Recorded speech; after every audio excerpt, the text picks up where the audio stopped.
this young boy is at a museum with his mom and pa and brother and sister. I think it's just another sibling. And he runs a little reckless at an art museum, pulls down a piece of art, and ends up costing his family $132,000 in debt. So here's this piece, this kid right here. He is playing on the art piece, loses control of it, crash. Really took him with him. Now mom finally comes back into the scene. So here's what's interesting. There's this whole news bit about, how the family's crippled now because it's cost them $132,000 and they're going to probably lose their house, and how we all need to feel bad for the financial situation they're in. But again, the mom had left the scene because she had this other crying. I mean, again, she's holding the kid, consoling it. My dad would have had my ass bruised. Oh, I would have been beat. My mom would have been pissed I ruined an art piece. My dad would have beat me for losing the money. Yeah. So, I mean, this comes back to something that I've kind of felt about our society for a while now. And it's that we sit here and we say, like, Johnny, are you sure you want to do that? Like, we're trying to parent with politeness. And then we're wondering why we're left with this unruly monstrosity of a society. Nobody knows how to behave. Nobody knows how to respect authority and their elders. Everybody is just narcissists living in their own world. And we wonder what could have caused this. And it's because, one, there's never been a force that has compelled you to respect authority. If you're calling your dad Todd, already there's a step of authority that's removed that changes the whole dynamic. And you don't see the social implications before you find a bastard that has a rep sheet of robbing your local CVS market 10 times over, and they still won't ever comprehend what they're doing or why it's wrong. So I say all of that to kind of really present my opening point, which is, I could care less. And I truly love that. I hope in your box, because you don't have a house no more, that you are double thinking maybe one SWAT more would have been enough. And so when I sit here and go, did my mom and dad did my dad do too much? Maybe he did a little bit more than the friends around me. At the same time, he is a doctor and a lawyer as a kid, and what do you got? And so when I go, this is I've said this before on the podcast, and I truly need to emphasize, I really did think the natural experience of people was strangers coming up to kids and going, your kids are so well behaved. Because that happened to me and my sister every time we went to a restaurant. It was astonishing. People would come out of everywhere. Your kids are so well behaved. And I just thought that was the experience of going out. Turns out, no, we're just a significant anomaly. And you're all monsters. So I present that point because I think this is just the bed you made, lady, and you got to lay in it. And that bed just happens to be homelessness under the bridge. All right, what are your guys' thoughts? All right. So first off, they're charging the family the full, damn straight, full like retail. Art is art. You know what'd be funny if he then sold that broken piece as like extra art, and it's now like $250,000 because you squint and tilt your head. The valuation of art's already garbage. It is. It's like okay, like. This piece of art is garbage. We don't talk about it enough. What is this, a body that's supposed to look like a disco ball? A disco ball body. You're telling me that's worth almost $200,000. Yeah, that's worth a house. and it's just not, and it's not gated off. It's not usually on very valuable pieces, like really rare stuff. They usually don't let someone touch them. In fact, they're actually very good about making sure you don't touch the actual valuable pieces. It's almost like they wanted you to do it. They're like, nobody's going to pay for this, so... Or like the insurance, like, let's go on like what the art evaluation is. We'll see if they'll pay it. We'll see if the family pays this and see if they get suckered in. So look right next to the other piece of art. There's a barrier next to the actual other art thing. Like they didn't think that one was worth it. But what's funny is even looking at that barrier, It doesn't go. It's one side of the art piece. Like that kid could literally just go around to the other side. They're not really trying too hard. Like, what happens if you just bump in, like you trip or fall or something? You bump like, oh, geez, well, I guess it's 130. If anything, that is planted for some sucker to be like, well, we got the insurance bill. We'll just throw this right out here. So so let me propose an inquiry to the room then. If I wanted to create a museum, and the museum was, what's something that's like stereotypically fragile? Like glass. Crystal. Okay. What's the egg? Fabergé egg museum. Oh, the Fabergé museum. Boom. All right, you come to my Fabergé egg museum, and what makes it so fascinating is that I got eggs everywhere. Like, part of this comes back to the contracts that you make when you buy an Indians game ticket or a Browns game ticket. Like, the ticket itself is a contract. So there is an agreement of like, no matter how much fragile shit I stack up and surround you with, you're signing to be liable for anything that breaks in here. And you're like, I'm not even reading the back of the ticket. I will pay $12.99 to keep these rugrats entertained and off my ass for 2 hours. And probably like my annoying ass cousin, they're the type of modern day parent that's just like, I have kids and there's people around now and I need a break from parenting because this damn decision I made in the middle of the night 9 months ago is exhausting and I need a break from it. So then they just expect the people around to parent their kid for them. And so I imagine she blindly buys this ticket. She doesn't know what the contractual agreement is. We never do. It's just, take my kid for 2 hours. I need a freaking break. And then she lost sight of him, couldn't control him, didn't ingrain manners in them enough to where, guess what? Like, you ever see the videos of like a Spirit Halloween store and then like 90% of the comments are, this is why none of the animatronics work. And it's because some like hood dude just like knocks the machine or like some kid just like breaks it in half and you're like, yeah, that's why none of that shit works. But also Spirit Halloween isn't coming after people to buy them. So what I'm getting at is, you know the limitations of what you're signing up for. And at the point at which you break a Spirit Halloween animatronic, you wouldn't be surprised if you were forced to buy that. I only bring that up because I genuinely couldn't imagine a world where it's not even, oh man, dude, in the shower today, there was a clip I wanted to have ready for this. And I'm at work like, what was that clip? I couldn't remember to save my life. This was it. Kanye West, there's a like iconic video of Kanye going on one of his philosophical rants about how we socially break people and children. And he goes, your kid jumps on the coffee table. You go, get off that coffee table. And he's like, there's nobody saying they can't be on that coffee table besides society. And we confine our mentality and we like limit ourselves. And it's like, yeah, but dude, that's also the symptom of being a part of a community and a society that needs to survive with millions of people. Like, we need to figure out how to interact. If that means socially limiting your brain enough to where you're not climbing on a coffee table, oopsie daisy whoopsie, that's kind of the cost of what we're signing up for. So I only say that because Kanye would make the argument that my parents broke us and limited our imagination, and the confines of our mind are limited because there wasn't a world I could even comprehend us thinking about touching the clown animatronic at Spirit Halloween. Like, it didn't exist in my realm. And Kanye would say that is a poor symptom of my parents socially breaking us, and it limits our mentality.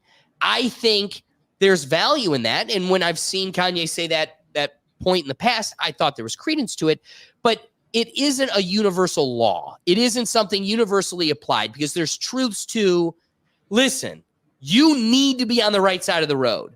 Like, it doesn't matter how bad Kanye makes you want to go on the left. You can't. You're not allowed.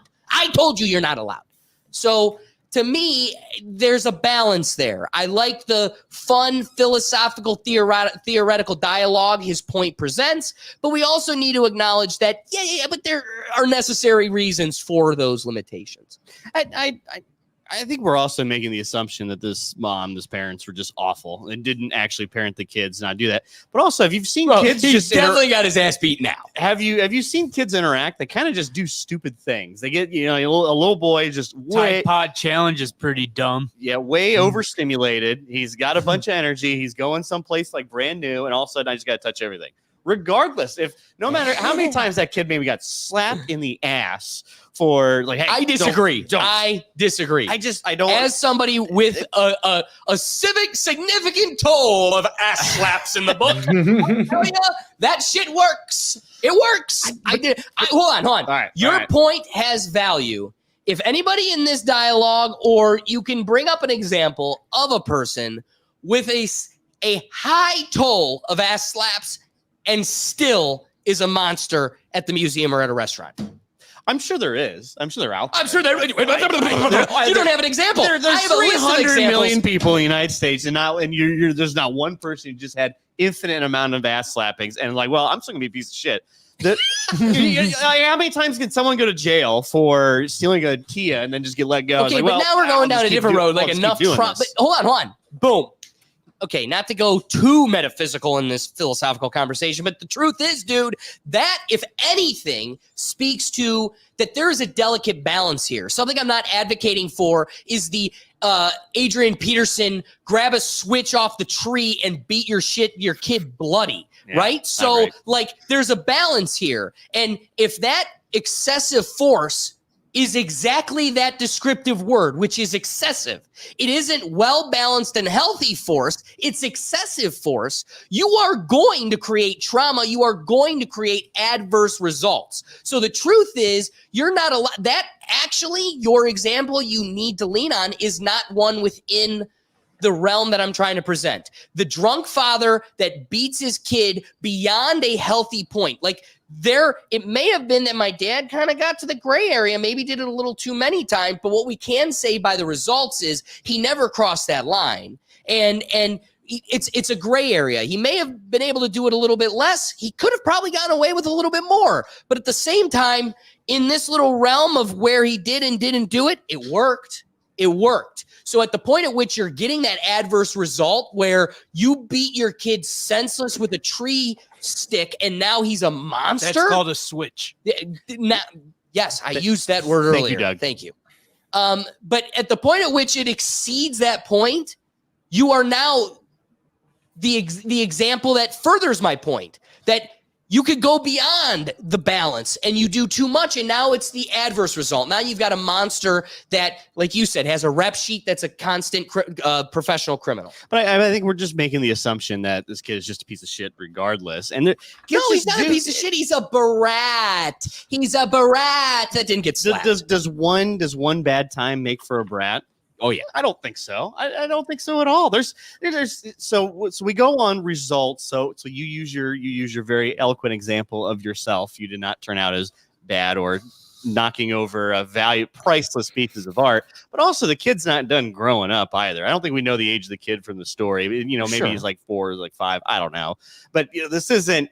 Oh man, you make one mistake, next thing you know, oh Jesus Christ! Now he gets 2 idiots here on the internet just dragging this kid through the mud. The parents as well. I just don't. I'm not buying that there's this perfect Goldilocks zone that works for every single child and every single parent. And I think there is times where kids you can't control them. They just kind of do. They just kind of do things, and you can't expect it. And I think this mom had 2 different children, so I'm now trying to find this one runs off, because children run off all the time. Happens constantly. Go to Disney World, go to Universal, and you're like, hey, there's some kid over here, or is this mom, this guy? You hear it all the time. Cedar Point, it happens constantly. So and is that a result of bad parenting? I don't think so. It can be. I mean, it's not unreasonable to say you could have been parented poorly, and then this was he's just off the rails doing that. But also at the same time, we're looking at one just bad day for this family. It's a bad day for this family. Brian, what do you got? And So I'm going on the side of what about the museum? Who's appraising this for $132,000? I agree. And if you have something that valuable, where's the security? Why isn't protected better? I saw this do not prank touch sign. I saw this video of a prank.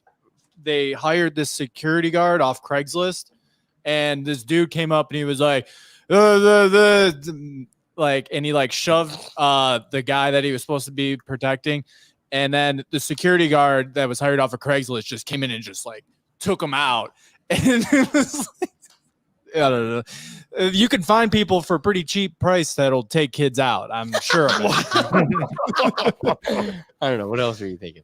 Well, on the topic here of like how this museum just goes and appraises things, and I think there's probably some lawyer out there probably looking at going, did they do enough to actually prevent this from being messed with? Yes, right. Yes, you have the social contract, but to charge, because it seems a little unreasonable to charge $132,000 for a statue that we never really got a clear picture of this. Dude, a Hunter Biden painting is like 5 times that. Yeah, so this is all a racket to begin with, and who's essentially like, we'll just bill it, we'll let them deal with it. It was the insurance company that did do that, so maybe they're thinking they can get a quick buck or two, and they'll just settle. Hey, a couple grand.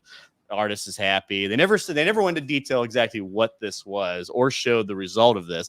By the video, it wasn't shattered in pieces. It probably is not what its intended use was going to be, obviously, but it's not 130. I find that just asinine. And like couple grand. Okay, well, shit. Fuck, this sucks. But we're just going way above and beyond. I think they just think they can get away with it. Right. This wasn't even the cost of a car. We're not talking like 30, 40,000. This is a house. I don't know. Silent, what do you got for us? What are you thinking? Yeah, that museum definitely failed to secure that piece if it was actually worth that much. And it definitely seems like they're trying to just get a fast one on this mom. That's really what it is. Now, is she the best mom? Probably not, because, you really should not be leaving your kids wandering around anywhere, except maybe a park, or like the beach. She's maybe not even in keep frame, an eye on them. Silent. That's what I mean, right? Like at least somewhere where you still have eyesight of your kids, or somewhere where it's wide and the kid can actually run around without hurting anybody or himself, where he has the space, like I said, like a park or a beach or something. Not a museum he can actually climb that's on. surrounded. Yeah, right. Exactly. Like not a museum that's surrounded with museum. Right. Yeah, an interactive museum. Kosai would get all the energy out of that kid. And there's a lot of those museums. I've actually been to one where it's like, they project lights on the floor and you can like interact with it and everything moves, and it's a lot of fun. And if you bring kids there, I'm sure they could be running around all over the light rooms and things like that. But yeah, that art is probably not worth what they're saying it's worth. Clearly not. Way. And they're obviously just trying to pull a fast one on the mom here. That's the case, I would say. The sad part is your point has a lot of weight. The reality is, though, even for them to prove it's not 132,000, we really owe you X, it's going to cost tens of thousands of dollars just to legally fight and prove to get a new appraisal of it. That's going to cost a lot of money. What were your thoughts before we go to Ricky? Well, my thought is, first of all, insurance. That has to be insured. So the fact that they're making this family pay is absurd because insurance covers that. Well, does their life insurance cover it? Think about it. Museums pay so much money for these things. There's no way they're not insured. Like they insure their whole museum. Here's like David's saying, the museum will pay the artist that 132,000. Then they will go after the parents to pay them. Yeah. Usually the museum either has they the don't piece just cover on loan, and they are insuring it with their insurance plan for the museum, or they own it and it's still going to be insured. But just think of it like your car insurance. Whether you own it, you lease it, whatever. If you hit me, my insurance company is going to pay me to make my living situation whole. Then they are going to pay their attorneys and go after you for whatever amount they gave me to make themselves whole, because somebody needs to pay and it isn't them. Well, I pay them to take care of it. My other thing is too, most of these museums are government subsidized. So how are they going to go after a person who bought a ticket and pays taxes for the museum? Like, we pay taxes towards these museums. Well, in Not our the area. Whether museum it's going after the private or parent. public. It's the insurance company Still, that's going after the parent. And even then, a private museum that had to buy all of it, subsidize everything themselves, no tax funding, I'd understand that more. But if this is a government subsidized in some way museum, I'm actually appalled that they're going after them for that much. Again, if you go to Mount Rushmore and you chip George Washington's nose, Well, there's a reason they that's don't a let you public- up there. That's a public. There's a reason they don't let you up there. Why are they letting a kid around the museum at all then?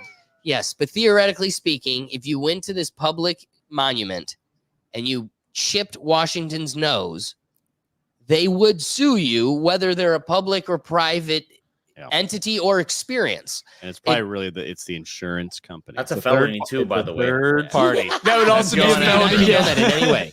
Well, my last point too, I despised going to the museum as a kid. My mom was all about going. And Doug was just grabbing there it anything is. he I could. blame the mom for bringing that young kid to a museum. Put the kid outside. Get the kid in a damn sport. He shouldn't be stuck in a museum on a weekend, damn it. Ricky, what are your thoughts? Yo, that's why Doug is a national treasure, bro. Listen, that kid did not want to go see any of those art pieces in that museum. He doesn't even know who these artists are. As Stylen said, there are Lego museum, there are interactive museum for kids. What's the kid doing there? And second, you left the kid alone. And there's a bunch of sharp, not even for the museum. There's a bunch of sharp. You know what might happen to your child. There's a bunch of predators out here. Come on now, you're a bad mom. Put some belt to ass. Put some belt to ass. Another point. There's another kid looking at the kid like, "What the are you doing?" Yeah, Like, there is a contrast That of was parented. exactly a disciplined kid and an undisciplined kid. You can't tell me as a parent you're not liable for that. The other kid's like, oh. You like oh. that don't even make sense. You learn as a kid, keep your hands to yourself. Don't touch random shit. Like, what? It doesn't even make sense. This is the privileged society. Oh, we don't want to pay for this. Oh, my kid is being a kid. No, put ass to belt again. You feel me? Because it doesn't make sense. If my dad bring me out anywhere, I'm supposed to behave myself because I'm a representation of my parents. And if I'm not a good representation when I get back home, ask about. You know what I mean? It's just the math thing. This is a first world problem. This shit won't happen in Jamaica. This is another first world problem. This won't happen. Even David said earlier, the Kia boys. The Kia boys are like a father. Their mom's trying to do single mom homes, trying to do what a dad's supposed to do, like a father. You know what I mean? They try. He has some strong moms out here, but that mom, you notice the husband ain't even there. Come on now. You know what I'm saying? Like, there's something there. That kid, they're doing an interview in their kitchen. He's in the Ninja Turtle. That's a badass kid. And if you don't get in line, he's going to be one of the Kia boys. So you got to get in check early. You got to get in check early because it don't make sense. You're going to try to blame the museum and play the sympathy card. Be like, oh, my kid. Put belt to ass and your kid won't do this shit. When they go out there, stand, mommy, can I go look over here? Mom, they'll ask permission to do stuff. When he becomes a teenager, he's just gonna do what he wants. The math ain't mathing. Belt to ass. But you know, you guys said it earlier. Don't overdo it. Yeah. Like, I had overdoing ass whoopings. Don't overdo it, but there's a way to discipline a kid. Like, takeaways, like there. First world problems. I'm just gonna Belt say to it. ass. I'm just gonna say it. What did Ricky's point highlight for me? That I think the extent at which the farmers which raised David, the farthest they ever took him was maybe like a Staples, so he could climb on some cardboard boxes. Because clearly there was no belt to ass in this corner because I am telling you, there is no world I could fathom this being like it's just kids being kids. No. When I was a well-behaved child and my parents took me to the park, as Silence suggests, or Legoland, as Silence, or as Ricky suggests, or what did Doug say? I don't know, a pond. Play a sport. Get There them you go, outside. sports. All of the above. I was the disciplined golden retriever or a German shepherd. I sat there at attention. But the second the leash came off and I was in the dog park, bitch, you knew I knew how to have fun. So I was militant, sitting up straight, and I knew what the dog park was, and I knew what the classroom was where I had to sit at attention. So I just can never agree with your point with that. Well, it's not. I'm not. You said it's a couple of kids on the internet dragging this poor kid. I am in no way dragging this kid. The symptom of the character that will be developed by his parenting, his misbehaving personality, none of that is his fault. All of that is the result of his shitty parents. But we've had this conversation before on the podcast. At some point, is it 18? Is it 25? Is it 30? No matter how much it is the parents' fault, at some point that kid's going to have to be accountable. These terrible characteristics, whether it's narcissism or whatever's embedded in him, that he doesn't get to just write it off at 45. Well, it's my mom's fault. No, at some point you need to become self-aware, and all of those issues you do need to work on. Society doesn't give you the pass. So for me, I can have affection for, it's sad that we have the nature of kids. They show up to a classroom displaying the nature of kids, and our solve for that is Ritalin. Pump the bitch full of medication. I don't love that. And so I'm never going to say numb them till they're zombies. But I also am going to say there is an important societal balance that you also can't have monkeys swinging from the rafters. So I got to keep you off the ceiling, and I'm not trying to have you drooling on yourself. And a healthy balance with the belt kind of finds me somewhere in the middle. I don't know. Doug, what do you got? So I did some Google searches and artificial intelligence searches. Gotta love AI. Museums, most major museums will use the institutional art insurance. It provides coverage for art collections owned by institutions or entrusted them by private art collectors. Institutional art insurance can cover many risks such as theft, damage, and loss. It can also cover damages caused during exhibitions, loans, or transit. So who is it paying? So there is a broken item. What is it saying it's covering? It's paying, I'm assuming, the artist that lost. Just says that the museum will insure the art. She should be all right. Money back. And then they got to go collect on Look, it. all That's how right, insurance You pay for your insurance hoping nothing ever happens. It's the biggest lottery in America. I would say, I hope she don't have to pay. He gets the front part, but I don't think he gets the back half. Yeah. Okay. You bought a ticket to the show. Like another one of the two was saying that when you purchase a ticket or you get a ticket to go to the museum, you are invited into that facility, and they are assuming risk and assuming also that they have taken reasonable precautions to protect their art. Things could happen. Things could still get broken, but part of that insurance is you are inviting these people in. You assume the risk of anything that might happen, which is why you buy the insurance.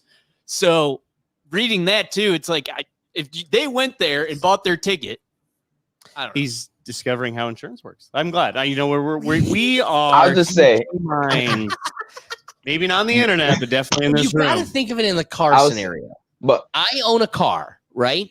You break my car. Insurance has it covered. Who's getting that money? Me, because I have the loss of property. But the insurance relationship doesn't end there. I just then find it hard to insurance believe they're goes going to after go you. for the full value of the painting to the full 132. Yes, we are. I think everyone's in agreement You mentioned here. that, like I Yeah, just they're knowing pulling that a they fast are one on going to this get some lady. money, I can't Yeah. believe they're truly going to go That's after what I'm saying. the full amount. Like if the thing is worth $1 million and 132 is the deductible, you gotta pay the deductible. I understand. I love Ricky's point. I understand, but if that's not the deductible, that's crazy though. Hold on, Brian, can you do me the favor one last time? Bring on the screen and pause the art. Okay? Let's emphasize what this is. And yo, maybe it's the titties, yo. Original He saw them titties. He saw the titties. Yeah, his mouthful. He wanted someone to titties. Tatas. That's all. Yes. That's all. Yeah. He's like heavy. That is exactly what he went for. Oh my God. He's getting a face full. He trying to get them heavies. Okay, so we got a kid discovering nature for the first time. Cut him a break. Yeah, I mean, isn't that what art is for you to discover the artwork's meaning to you? Like, come on. It made an impact on him. I will never forget that museum experience.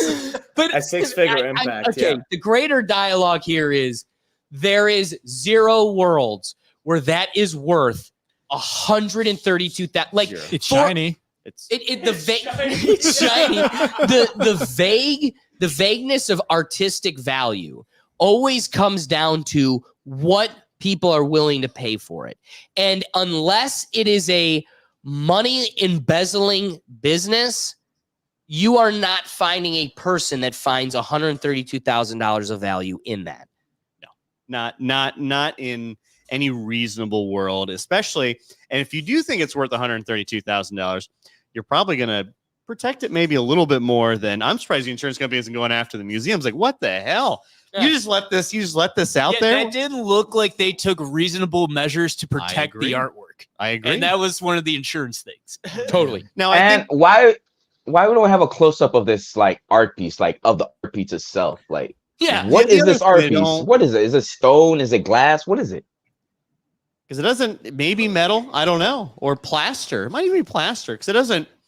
It's not falling with like a tremendous thud. If it was like metal, it would have probably thudded. Yeah, It's a so little it's- heavier. Hold on. Doesn't it bounce? And if it was marble, he would have been Right. crushed. This is where lawyers get involved. But if it can be rebuilt, Maybe it was then heavy. what the most you could sue for is the material cost and the hourly cost to get the product The whole. And reconstruction, it's not yeah. to say that you actually have to rebuild it, but that is the value at which I owe you. I don't need to replace the thing in its entirety and buy a whole new glistening woman. All I need to do is make you whole. And whatever that value is what I should be paying. If there's no world, it's $132,000 if that's what it is. No way. Okay, let's wrap this bad boy up. So, Ricky, you're up there. You're ready. Wrap it up for us. What do you think? Man, if this is some marble from the ancient days, Roman days, I understand. You know what I mean? Can't get that marble back. But ask the belt. Get the ask the belt because it doesn't make sense. You're going on the news. You had to email the news and get them come to your house, and your kid was still acting like an idiot in the kitchen. You know what I mean? You just hide his face with a Ninja Turtle mask. Like, where's the dad? If this was really an issue, the dad would have came out like, man, I work hard. Like, you know, I don't deserve this. He made a simple mistake. But the mom, ask the belt. You have too much sympathy on the kid. If you don't stop him now in his tracks, he's going to be a Kia boy. And from a Kia boy to death row. So stop it in the tracks. You know, it's crazy. And the museum is robbery. Like, let's see the artwork. Let's know what material it is. Let's see what the piece is. Y'all ain't show for some reason. And that's sneaky to me. That's very suspicious. But, you know, it's 132,000 is crazy. Give her a $10,000 deductible charge or some shit. Right. That's why it's insurance. And I just want to highlight one last point from Ricky's position.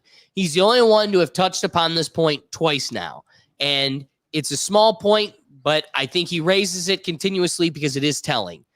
There is no fatherly figure anywhere in this situation. He isn't in the picture, literally in the frame, but also he isn't even in the interview. So the news article that follows it, there's no bleeding heart father that's out here saying, you know, this is my wife was taking care of my kids. I was out of blah, blah, blah, blah. The mystery of the absence is the most telling piece. Silent, rapid thoughts. Yeah, it is your job as a parent to teach your kids that there is a time and place where they can run around and exert all of their excessive energy, and a closed, small museum surrounded by hundreds of thousands of dollars, allegedly, worth of art is not it. And it is your job as a mom to teach your kids that. I can appreciate that. Yeah. Are the insurance trying to pull a fast one? Obviously, of course. Because, like you said, the news piece didn't even get some B-roll footage of like the broken statue, or like zoom in, show us the material, show us why it's worth 132,000 plus, you know? So yeah, this lady definitely needs to lawyer up very fast. Otherwise, she is going to have to be paying that bill probably for the rest of her life. Great point. Hey, no college. That's the kid's college fund right there. So Yeah, that right does there, pull him down. exactly. And you know what I'm saying? Doug, did you have a wrapping thought? No. I read No? the thoughts for my He's- thoughts. I already wrapped. Well, who's going to give us another insurance lesson? So David harps, you know, we can't just be out here dragging a poor kid. And I want to then further articulate my position in no way is a reflection on the kid. Down the line, the symptoms that come from poor parenting, this kid will have to be held accountable to that. But right now, it's but for, right? So this is a stress factor in determining fault and liability in like neglect cases. So, but for this action, this result would not have occurred. So, but for the mother's parenting, the kid is not a misbehaved child. You know, nature versus nurture. That's what we're experiencing. Mom, why don't I have a college fund? Well, honey, when you were 5, I love that. But at the same time, is it the kid's fault he doesn't have a college fund? Like, again, even now, let's comment really hammers. The kid really doesn't know what he's doing. It's your responsibility to embed into him that he knows what he's doing. This kind of, you know, we did a great job of avoiding these types of sensitive subjects. But one of the things I want to emphasize is when we have conversations about like police interactions with Black folk, one of the things that I say all the time is it's definitely part of it is what you're training your kids. Like, I didn't come into this world knowing how to interact with a cop. And if you tell them fight for your life, well, when they start fighting for their life and it results in force that otherwise wouldn't be there, there's a conversation to be had there. I only bring this position up because the crux of that point is I didn't know what a cop was. Somebody needed to teach me. That was the role of my parents. And some parents put them in a different light than other parents. This is the same thing. Your role as the parent is to embed into this child what behavior in a museum is like. Whether that comes at 2 years old, well, they can't really walk. At 3 years old, okay, 4 or 5. I don't know where it is on that sliding scale because we all have different capacities. If you have a 24-year-old child that has the brain capacity of a 7-year-old because he has Down syndrome, like, you're going to be limited in what you're able to accomplish there. And I respect that. So it's a sliding scale. I can't point at needs to know how to be in a museum at 5 because we're all different. But also,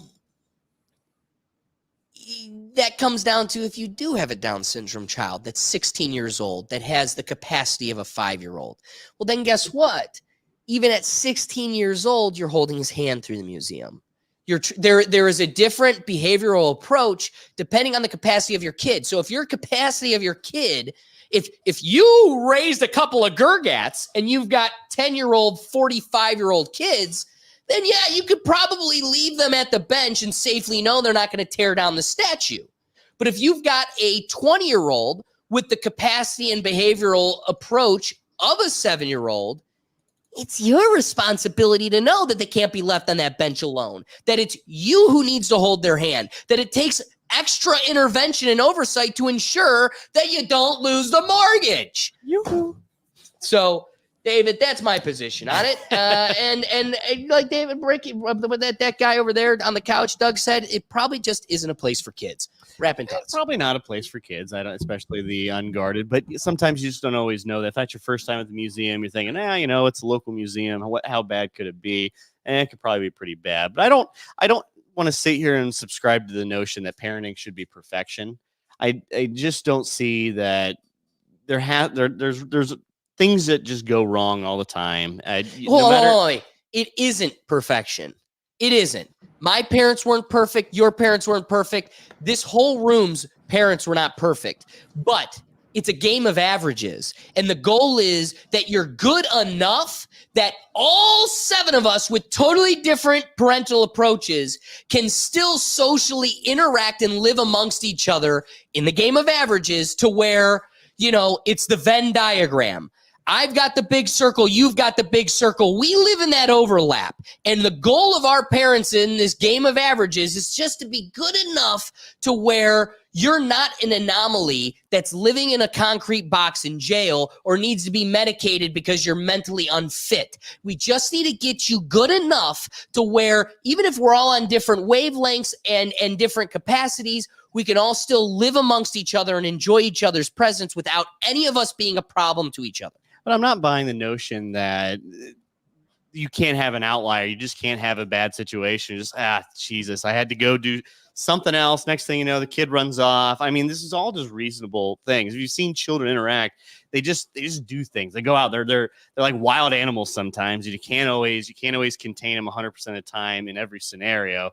And this, I don't want to sit here and just know, like, well, you're a bad parent because your kid just one time ran off and now thought they wanted to climb and get his face in the center of some jugs there. What's the next? No, now let beat you. Now let beat you with the point that the first rule of parents is to give your kids the don't touch anything rule, and then follow that up with, if you break it, you buy it. I mean, it comes down to, like, your kid steals a candy bar. Did they rob ExxonMobil? No. This was not $1 billion heist. They made it out with a $2.50 Snickers because even the Snickers company is robbing us. It's not even $1 anymore.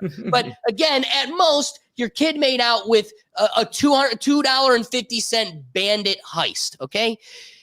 That is a teachable moment, so it doesn't cost your kid 30 years of time or in a jail sentence, or a rap sheet that makes them a professional criminal and destroys their livelihood.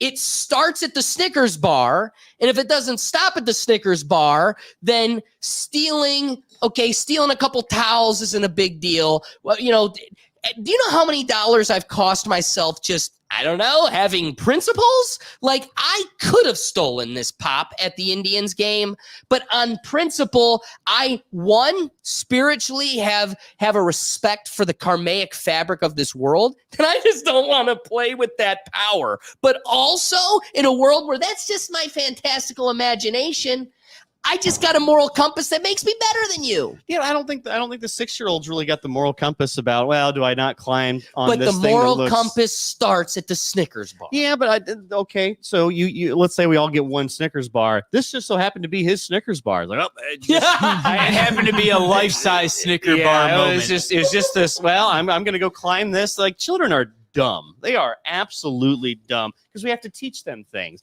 Even despite your best efforts, you can teach, and then all of a sudden they just see a shiny set of tits at a museum and go, I need to dump my face right in the middle of that. Let me ask you That's something. a great point. Because I think this will bring a bonding moment between the two of us. Oh, okay. If I had a gold-plated $2,000 iPad and your kid is standing at the pier watching you fish, if I handed him the iPad to take a picture of me and it falls over the edge, is it the kid's fault?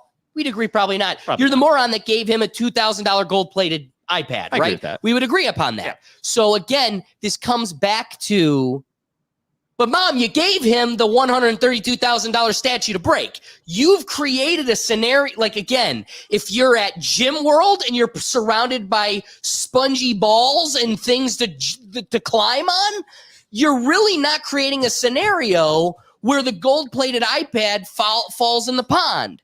But you've created the situation where, yes, this is just that kid's Snicker bar learning situation, but you've created the magnitude of $132,000. Not the kid, not the museum, but somebody. So let's say, okay, one of the things we keep talking about is it probably isn't worth $132,000. But whatever it is worth, can we also agree somebody's got to pay for it, and it isn't the artist? The artist didn't put it in such a way that it's inviting you to grab the knockers. You grab the knockers. So at what point is it, I'm not responsible, I'm the artist. Somebody here is.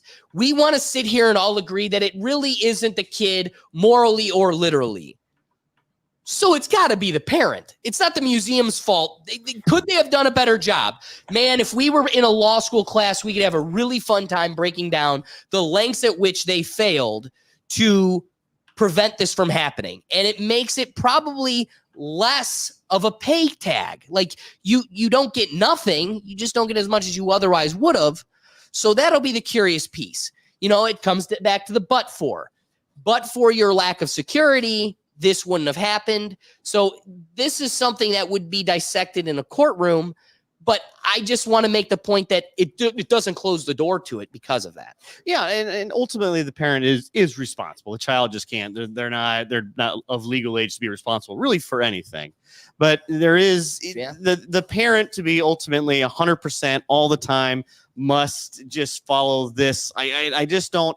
I just live in it. I think of it a little bit differently than that, where there is opportunities. These things just happen, and you just can't control it despite your best efforts. Because I'm pretty sure the mom's going, let's just assume she's not telling the child, go wild. We don't care. We're good. Let's assume like something happened. There's just a scenario, and we can all create this magical scenario in our head, but it just didn't.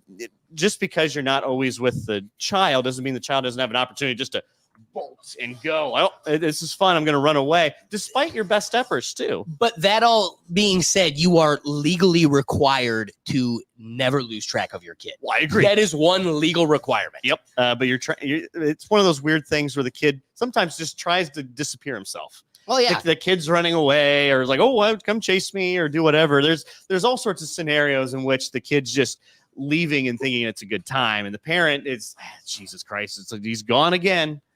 It happens. It happens all the time. All this, with our combined experience of parenting. I think dude, I'm seeing more and more kids with the leashes on them. Oh yeah, more and more. It's instead of parenting them and having to swallow the pill of a potential backhand, I'm just going to tie them up like a dog. Well, we might get another Harambe, so we don't want that. Bingo! Oh, my God. Harambe is only a worldwide name because of shitty parenting. Literally, there is a dead gorilla because of shitty parenting.